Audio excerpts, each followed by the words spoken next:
عذرا انصاری جی.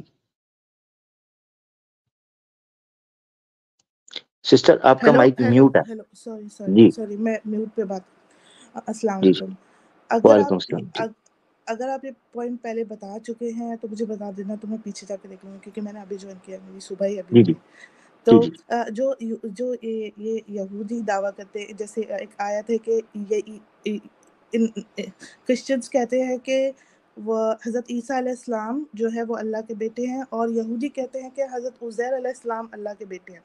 تو ایک یہودی مطلب ایک جیو سے ایسا ہی ڈسکشن ہو رہا تھا, تو وہ بولتے کہ ہم تو کسی کو بھی اللہ کا بیٹا نہیں مانتے, مطلب ہم بیٹا ہی نہیں, ہمارے اندر یہ ہے ہی نہیں کہ کوئی الگ, یہ تو کرسچنس کا ہے. تو اگر مطلب وہ آیت قرآن میں جو آئی ہے obviously اس میں سچائی ہے, اور یہ جھوٹ بول سکتے ہیں. تو لیکن اور ان کا ایک سیناگوگ بھی تھا ہمارے گھر کے پاس, تو وہاں پہ بھی ایک پتلا سا ایسا رکھا ہوا تھا. اب آئی ڈونٹ نو, بٹ وہ لوگ بولتے کہ ہم کسی کی نہیں کرتے, ہم تو صرف جو الوہم ہے جو اسی کو ہی وہ کرتے ہیں. تو اس کا کیا مطلب ہے؟ اصل میں جی جی علی بھائی, علی بھائی کچھ اصل بولیں. میں سسٹر یہ جھوٹ سے اتنا بڑا واضح جھوٹ نہیں ہو سکتا. حضرت عزیر کی تو بہت بڑی بات ہے, کوئی یہودی اس بات کا انکار نہیں کر سکتا کہ وہ خدا کا بیٹا ہے. اس سے واضح بات میرا نہیں خیال کہ میں بتا سکتا ہوں. The chosen یہ one, سب اپنے آپ that's کو what they refer themselves like, the زبردست chosen. زبردست. جی اگر آپ پیدائش کے اندر ہی پڑھیں تو وہاں پر آپ کو مل جائے گا. جب سٹارٹ ہوئی ہے نا جنریشن, تو کہا گیا ہے کہ خدا کے بیٹے جو ہیں, خدا کے بیٹے کی ٹرم استعمال کی گئی ہے سب کے لیے, اوور آل سب کے لیے, کہ خدا کے بیٹے. اگلا لفظ مجھے اس وقت یاد نہیں ہے, اس کے اوپر میری بڑی ڈیٹیل سے ایک بھائی سے گفتگو ہوئی تھی, اس نے آ کے یہی دعویٰ کیا تھا. اس وقت میرے پاس ریفرنسز بھی موجود تھے. اس وقت میں وہ کلپ میں نے کہیں الگ سے لگایا ہے, اگر نہیں لگایا تو میں انشاءاللہ تعالیٰ اس کے ریفرنسز آپ کو دے دوں گا. ویسے یہ کنفرم ہے کہ کوئی یہودی سامنے بائبل رکھ کے, اولڈ ٹیسٹمنٹ رکھ کے یہ کہے کہ وہ خدا کا بیٹا نہیں ہے تو وہ یہودی نہیں ہوگا. تو حضرت عزیر کی بات تو میں کہتا ہوں پھر بہت بات کی بات ہے نا جی. یہ تو اپنے آپ کو آج بھی خدا کا بیٹا سمجھتے ہیں, تو یہ بالکل. غلط فہمی ہے آپ کو. انشاءاللہ تعالیٰ میں ریفرنس بھی آپ کو دے دوں. میں انشاءاللہ خاص طور پہ کرسچینٹی پہ بات ہونی ہے تو دوبارہ دے دیں گے اس کا ریفرنس عامر بھائی. نہیں زبردست زبردست, بہت اچھا. اچھا سسٹر, اس پہ ایک چیز میں ایڈ کر دیتا ہوں. اسپیسیفکلی چونکہ قرآن نے کہہ دیا کہ بھئی وہ یہود جو ہے وہ عزیر کو اللہ کا بیٹا کہتے ہیں اسپیسیفکلی, تو اس کے اسپیسیفکلی بھی ریفرنسز موجود ہیں. اس کی ایک سکرولز نکلی تھی جارڈن کے قریب سے, وہ بڑے بڑے مرتبان تھے, تبے ہوئے تھے, ٹھیک ہے, ڈیپ ڈگ کیے ہوئے تھے. تو جب آرکیولوجسٹ وغیرہ یا جو یہ سٹڈی کرتے ہیں ہسٹری وغیرہ کی, وہ ان لوگوں نے جب وہاں جب کیوز نکالی تو وہاں سے یہ مرتبان نکلے تھے. ان مرتبان میں پرانے سکرولز پڑے ہوئے تھے, پرانے سکرائبز پڑے ہوئے تھے, جس کو وہ سمجھتے ہیں کہ شاید یہ تالمود کے یا تورات کے پرانے نسخے تھے جو ہسٹری کے, ٹھیک ہے. ان سکرولز کو جب نکالا, ان کو جب سٹڈی کیا گیا نا, اینشنٹ لینگویجز کو سٹڈی کیا گیا, ڈی کوڈ کیا گیا, تو اس میں ایک فرقے کا ذکر ملتا ہے جس پر انہی سکرول کے اوپر ڈیبیٹ چل رہی ہے. یعنی وہ پیپر ملا ہے, وہ پیپر بیسیکلی ایک ڈیبیٹ ڈسکس کر رہا ہے, اور اس ڈیبیٹ میں ڈسکس یہ ہو رہا ہے کہ ایک جگہ پر ایک قبیلہ بستا تھا یہودیوں کا, جن کی آپس میں ڈیبیٹ ہو رہی تھی, جو یہ ماننا شروع ہو گئے تھے کہ عزیر جو ہیں وہ اللہ کے بیٹے ہیں, ٹھیک ہے.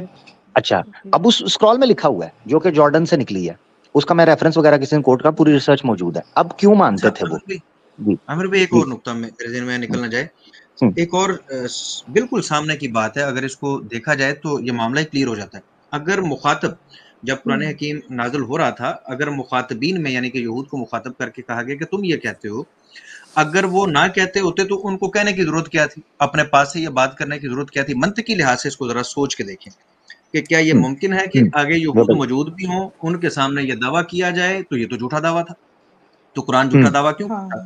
کیونکہ قوم موجود تھی سامنے, جو قوم موجود تھی ان کا یہی عقیدہ تھا. اور اس کو اگر اسلامک لٹریچر میں آپ جائیں تو آپ کو ایک مناظرہ بھی ملتا ہے رسول اللہ صلی اللہ علیہ وسلم کا, کہ یہود کے ساتھ یہ باقاعدہ مناظرہ ہوا ہے. اب اگر یہ انکار کرتے ہیں تو کرتے رہیں, منطقی لحاظ سے یہ ممکن ہی نہیں ہے کہ یہود موجود ہوں اور ان کے اندر یہ عقیدہ بھی نہ ہو اور قرآن اس کو پیش کر دے. تو وہ تو اسی وقت کہیں گے بھی ہمارا تو یہ عقیدہ ہی نہیں تھا. مطلب ہمیں اسلامک ہسٹری میں اس کا ملنا چاہیے تھا کہ انہوں نے کیا ملتا رسپونڈ کیا اس آیت کے جب ان کے لیے یہ ملتا ہے. انہوں نے کیا. اچھا ملتا ہے. دوسری بات یہ کہ میں نے بالکل سامنے کی بات کہی کہ قبیلہ سامنے بیٹھا ہوا ہے. جب قرآن نازل ہو رہا ہے کوئی یہودیوں سے چھپ کے تھوڑی ہو رہا تھا. تو جب یہودیوں کے سامنے یہ ہو رہا تھا اور ان کا اس معاملے کے اوپر خاموش رہنا اور اس معاملے میں ڈیبیٹ کرنا رسول اللہ سے، اس بات کی واضح دلیل ہے. ویسے بھی خود سوچ کے دیکھیں کہ اگر یہودی وہاں پر نہ ہوتے اور قرآن یہ کلیم کرتا پھر بھی بات تھی. ان کے سامنے کلیم کرنا خود یہ بتا رہا ہے. کسی اور کتاب میں آپ نہ بھی جائیں، اس کو تھوڑا سا منطق کے لحاظ سے سوچیں تو آپ کے سامنے بالکل واضح ہو جاتی ہے یہ بات. اور is it like one of the groups جو ہے ان میں سے ایک گروپ یہ بلیو کرتا ہو، ناٹ ایوری ون. ہاں ایسے ہی ہے، ایسے ہی ہے. اس پر ایک میں نقطہ رکھ دیتا ہوں پہلے ہسٹورک، پھر میں آپ کو بتاتا ہوں کہ کئی دفعہ ایسے ہوتا ہے. مثال کے طور پر چلیں پہلے اس کو کر لیتے ہیں کہ ایک بندہ بلیو کرتا ہو. عام طور پر یہ اعتراض کرتے ہیں، آپ نے دیکھا آج کل کے مرتد آ کے اعتراض کرتے ہیں، جی آپ کہتے ہو جی اسلام سے پہلے عورتوں کو زندہ درگور کر دیا جاتا تھا نا، زندہ دفنا دیا جاتا تھا. تو اگر یہ ہوتا تھا تو حضرت ختیجہ کیسے بچ گئیں، دوسری عورتیں کیسے بچ گئیں؟ وہ تو ساری عورتوں کو کرنا چاہیے تھا. اس کا جواب بھی موجود ہے ہسٹری میں کہ ایک پورا قبیلہ موجود تھا جن کے ہاں یہ ریچول موجود تھا. عرب میں مختلف قبیلے تھے، تو ایسا نہیں ہے کہ سب لوگ عورتوں کو دفنایا کرتے تھے، بلکہ چند لوگ، چند مثالیں ایسی موجود تھیں. اور اس کا اشارہ آپ کو ایک واقعے میں ملتا ہے جو کہ ابن الجوزی نے کتاب لکھی ہے، مناقب ابن خطاب، عمر ابن الخطاب میں. اس میں وہ ذکر کرتے ہیں کہ ایک آدمی ملا تھا جو کہتا ہے کہ میں نے اپنی بیٹی کو زندہ درگور کرنے لگا تھا، پھر اس نے پیار سے میری طرف دیکھا، میں خاموش ہو گیا، مجھے دکھ ہوا کہ میں اپنی بیٹی کو اپنے ہاتھوں سے دفنانے لگا ہوں. اس نے معصوم آنکھوں سے مجھے دیکھا، میں ڈر گیا، میں نے اس کو اٹھا لیا، بعد میں اس نے اسلام قبول کیا. اس طرح کے واقعے لوگوں کے آپ کو ملتے ہیں. اس پر ایک پوائنٹ ایڈ کروں، لائک ابھی ماڈرن ڈیز میں جیسے انڈیا میں ایک جب ہم بولتے ہیں کہ لڑکیوں کو پیدا ہونے سے پہلے ہی انہیں، کیونکہ وہاں اسی لیے وہاں پہ جینڈر جو پتا کرتے ہیں وہ انلیگل ہے، بٹ دیٹ ڈزنٹ مین کہ سبھی لوگ جا کر ایسا کرتے ہیں، بٹ ان جنرل یہ ہے، اس لیے گورنمنٹ کو یہ رول بنانا. لیکن سب لوگ، حالانکہ کچھ لوگ لڑکیوں کو بہت زیادہ وہ بھی کرتے ہیں، مطلب کہ سپورٹ بھی کرتے ہیں، پسند بھی کرتے ہیں، لیکن ان جنرل اگر بات کرتے ہیں تو ایک کامن مینٹالٹی کہ ہاں لڑکیاں مطلب از سم تھنگ سیکنڈری، لیکن ایسا سب نہیں ہے، ایسا سب نہیں ہے. بالکل بالکل. تو یہ اس طرح سمجھ لینا کہ ہاں اس طرح سمجھ سکتے ہیں. اب عزیر کو ہی کیوں وہ اللہ کا بیٹا مانتے تھے، اس کے پیچھے ایک ہسٹری موجود ہے، وہ ہسٹری پڑھنے سے تعلق رکھتی ہے. مودودی صاحب، مجھے آنسر مل گیا، وہ مولانا ابوالعلا مودودی کی تفہیم القرآن میں انہوں نے اس کو. ہاں زبردست، وہ اگر آپ کو مل گیا، ویری گڈ ویری گڈ. اگر کسی نے جی وہ ہسٹری آپ کو پتا ہے، دوسروں کو تو بتانے دینا، آپ کو تو پتا ہے. اچھا ٹھیک ہے، اوکے، میرا آنسر ہو گیا، مجھے یہ پوائنٹ آپ کا آنسر ہو گیا. میں لیو کر رہی ہوں، آپ بتائیں. بہت شکریہ بہت شکریہ بہت شکریہ، thank you thank you thank you, بہت شکریہ سسٹر نے جوائن کیا. کیونکہ پبلک کو تو نہیں پتا، پبلک کو تو بتانا ہوتا ہے نا، وہ بھی سن رہے ہوتے ہیں. تو عزیر علیہ السلام کو وہ خدا کا بیٹا کیوں بناتے تھے، اس کے پیچھے پوری ہسٹری موجود ہے، یا کیوں ماننا چاہتے تھے، یا ان کا کریکٹر کیا تھا، وہ پوری ایک ہسٹری موجود ہے.